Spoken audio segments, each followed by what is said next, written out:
हरे Krishna guys. आज हम पढ़ेंगे कार्तिक मास का 13वां अध्याय। नारद जी बोले, दैत्यों की तीक्ष्ण प्रहार से व्याकुल देवता इधर उधर भागने लगे और तब इंद्र आदि को इस प्रकार भयभीत देखकर गरुड़ पर चढ़े भगवान युद्ध में आगे बढ़े। इन्होंने अपना गरुड़ नामक धनुष उठाकर बड़े जोर से टंकार किया। त्रिलोकी शब्दित हो गई और पल मात्र में ही भगवान विष्णु ने 1000 देवतियों को ही सिर काट गिराया। यह देखकर जलंधर के क्रोध की सीमा न रही। फिर तो भगवान विष्णु और जलंधर का महासंग्राम हुआ। बाणों से आकाश भर गया और लोग आश्चर्य करने लगे। भगवान विष्णु ने अपने बाणों के वेग से उस दैत्य की ध्वजा, क्षत्र और धनुष बाण काट डाले तथा एक बाण से उसकी छाती से प्रहार किया। उसने व्यथित हो उसने अपनी प्रचंड गदा उठाकर गरुड़ के मस्तक पर दे मारी। गरुड़ पृथ्वी पर गिर पड़ा।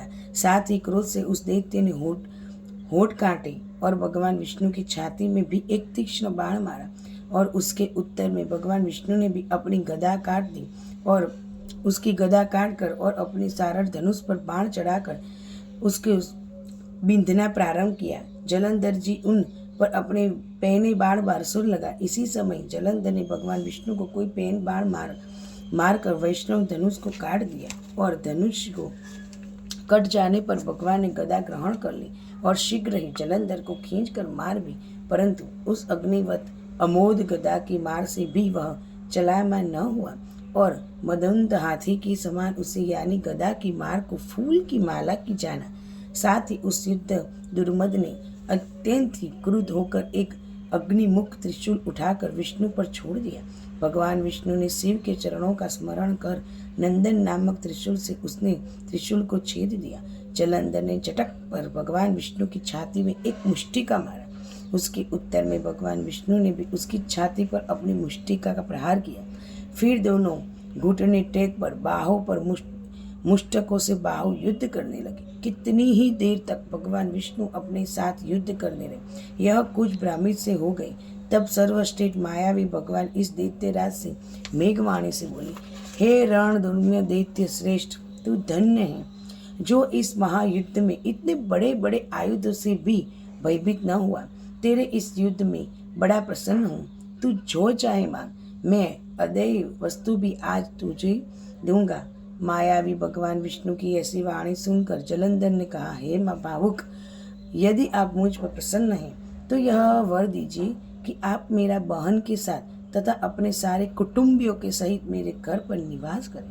नारद जी कहते हैं, और उनके ऐसे वचन सुनकर भगवान विष्णु को खेद तो हुआ, किंतु उसी क्षण उन देवेश ने तथास्तु कर दिया।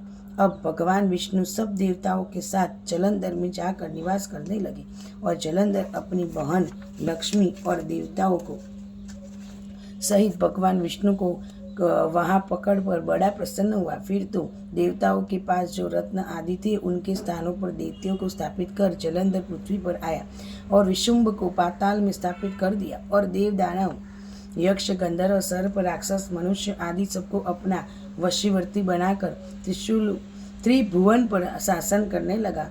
उसने धर्मानुसार सुपुत्रों के समान प्रजा का पालन किया। उसके धर्म राज्य में सभी सुखी थे।